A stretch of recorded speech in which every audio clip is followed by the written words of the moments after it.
time for the best video game adaptation ever made. Oh, we're doing Assassin's Creed? Ugh. The movie begins with a historical explanation of the Knights Templar, a group that is notorious for their malicious intentions. They have been on a relentless quest for the Apple of Eden, a mysterious artifact said to grant its possessor the power to control the free-thinking ability of humans. For centuries, they have sought to obtain this powerful relic. However, the only ones standing in their way are the Brotherhood of Assassins, a secret and ancient organization dedicated to stopping the Templars and safeguarding humanity from Apple's potentially devastating influence. The narrative then shifts to 1492 AD in Spain, where we are introduced to Aguilar, a skilled member of the assassin tribe. He is initiated into the Brotherhood and takes on the solemn duty of combating the Templar, vowing to prevent them from acquiring the apple at any cost. As part of his initiation, Aguilar undergoes the traditional ceremony of having his ring finger severed and is bestowed with special gauntlets by his fellow assassin, Maria. During this process, he recites the creed that governs the actions of the assassins. We work in the dark to serve the light. We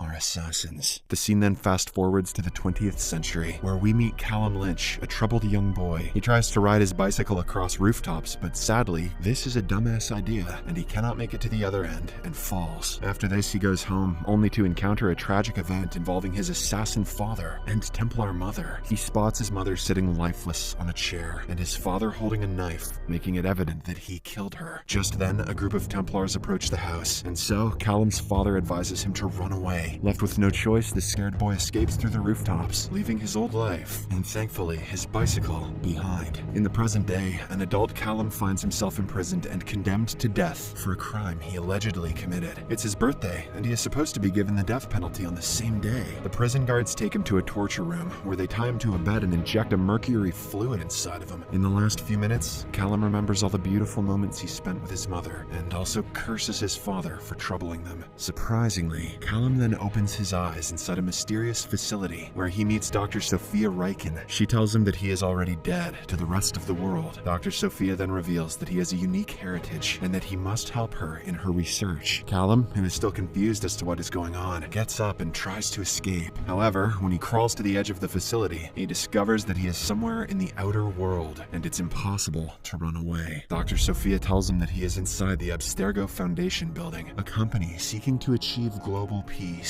Just then, a guard tranquilizes Callum, rendering him unconscious. He is then taken to an experiment room where Sophia introduces him to the Animus, a remarkable machine that analyzes human DNA and allows them to relive the memories of their ancestors. Despite his refusal, Callum is connected to the machine, and he gets the vision of Aguilar, who lived over 5 centuries ago. As Callum delves deeper into the mesmerizing experience of being in Aguilar's shoes, he finds himself standing on a cliff alongside other skilled assassins, all focused on a crucial mission to rescue Prince Ahmed, the son of Sultan Muhammad. The young prince has been captured by the Templars and is hidden in a barn. Amidst the tension, one brave villager steps forward, revealing that he had been hiding the prince. However, this turns out to be a big mistake, as Ojeda, a ruthless Templar commander, orders the execution of the villager's entire family. The Templars then declare that the entire town will face repercussions for their alleged involvement with the assassins. Meanwhile, Aguilar and his fellow assassins, who are cloaked in shadows, stealthily move towards the Templars to save Prince Ahmed. In a swift and precise attack, Aguilar pounces on the Templar commander, while the other assassins skillfully neutralize the guards protecting the prince. However, Ojeda proves to be a strong adversary, and he fights back. After killing an assassin, he goes after Maria, who is trying to escort the prince to safety. Following this, a lengthy chase ensues, with Aguilar desperately trying to catch up with Ojeda. On horseback, he makes daring leaps and maneuvers, displaying his extraordinary abilities. He eventually manages to jump onto the same carriage as Ojeda, engaging in a fierce battle to secure the prince's safety. In the present day, Sophia suddenly disrupts Callum's connection to the Animus, pulling him back to reality. Because of this, Callum experiences the bleeding effect, where the memories of his ancestor briefly overlap with his present self, causing disorientation and headaches. He even starts seeing Aguilar's visions without being connected to the Animus. In the next scene, Sophia and her father Rickon talk about their progress in locating the Apple of Eden. They are actually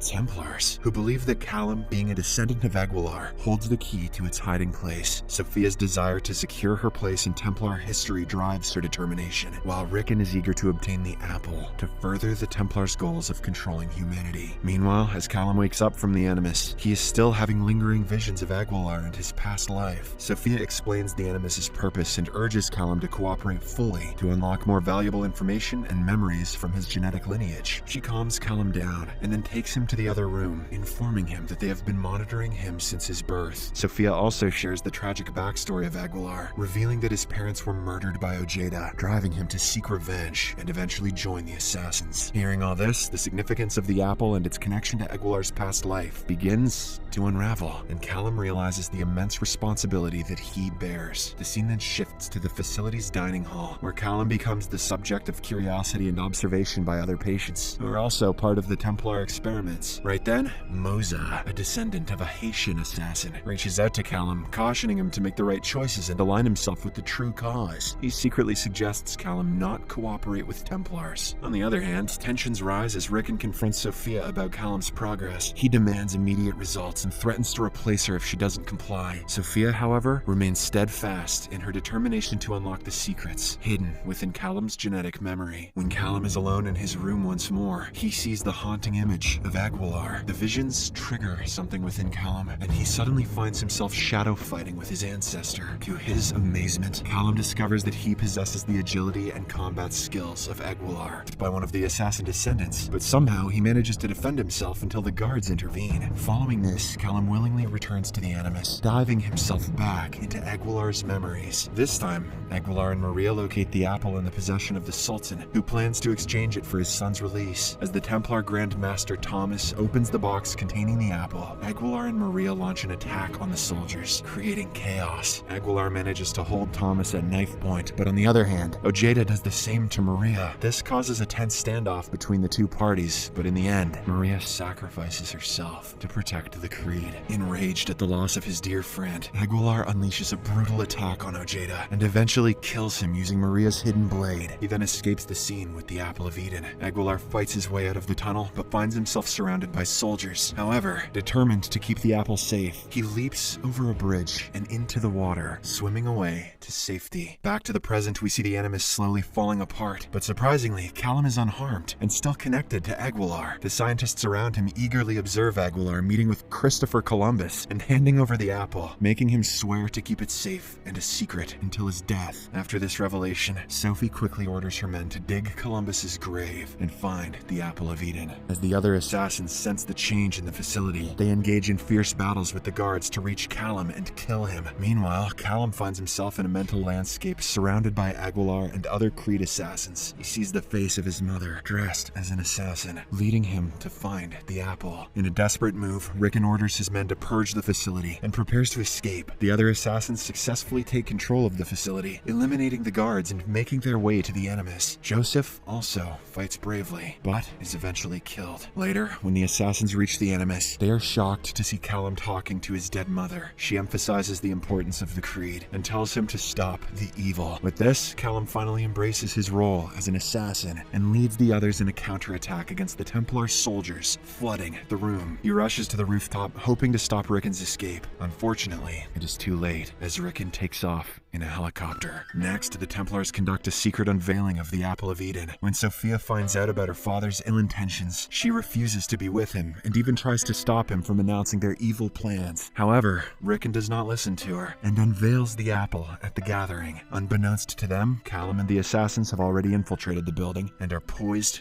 to strike. As Rickon unveils the glowing apple to a cheering audience, Callum makes a bold move and brutally kills him. He then disappears into the crowd with the apple. In the last scene, Sophia discovers her father's lifeless body and declares to take over his company. The movie ends with Callum standing on a rooftop, overlooking the city, holding the powerful Apple of Eden alongside two fellow assassins. However, the fate of the artifact and the future of the Creed still remains uncertain. And it will forever, because this movie did very poorly. Subscribe for more videos like this, turn on notifications, and leave a like to help the channel out.